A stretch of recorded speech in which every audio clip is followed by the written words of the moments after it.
Bayangkan syarikat yang pernah gagal bekalkan helikopter sekarang diberi kontrak calibrate sistem pendaratan jet pejuang TUDM. Salah calibrate, pesawat boleh jadi terhempas. Apa kebendanya ni? Menteri Pertahanan wajib jawab sekarang. Korang kena tonton video ni sampai habis.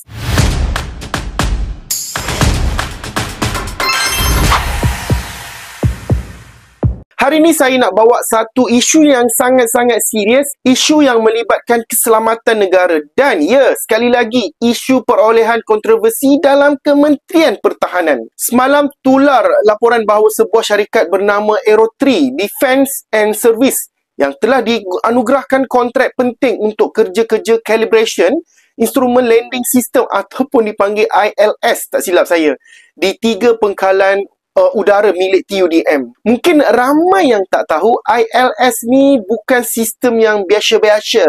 Ia adalah sistem bantuan mendarat yang sangat kritikal. Lebih-lebih lagi bila cuaca buruk, jarak penglihatan terhad atau semasa pengoperasian ketenteraan. Kesilapan di dalam calibration boleh menyebabkan pesawat mendarat dalam keadaan tersasar, malah boleh terhempas. Dalam kerti kata lain, salah sistem je nyawa boleh melayang. Jadi apa isunya? Isunya ialah syarikat yang diberikan kontrak ini, Aero3, pernah gagal sebelum ni pada November 2024.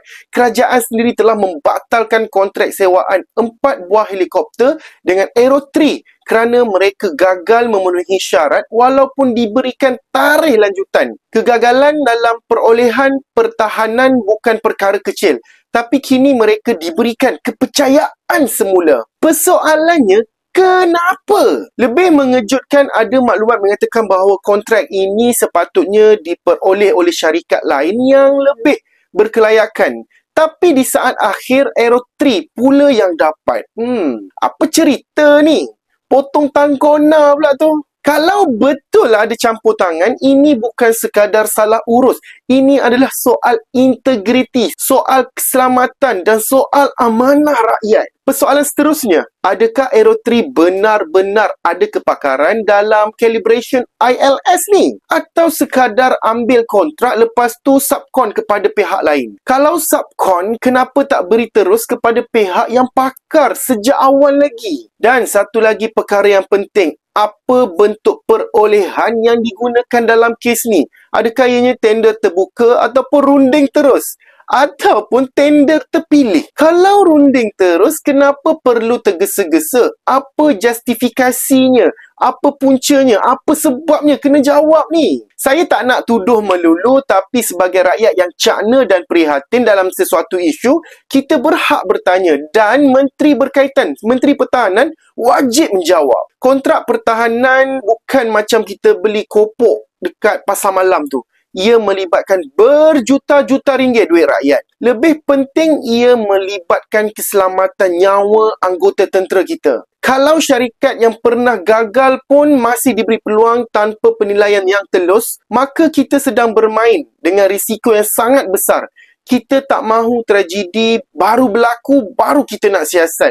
Kita tak mahu lihat anggota kita menjadi mangsa disebabkan kegagalan sistem yang sepatutnya dijaga dengan rapi, dan kita tak mahu kerajaan terus berselindung di sebalik slogan madani yang makin lama makin kosong maknanya. Kepada Menteri Pertahanan, ini bukan masa untuk diam. Jelaskan kepada kami sebagai rakyat 4 jawapan persoalan yang telah dikemukakan oleh IR TS Nurul Islam Muhammad Yusof di Facebooknya.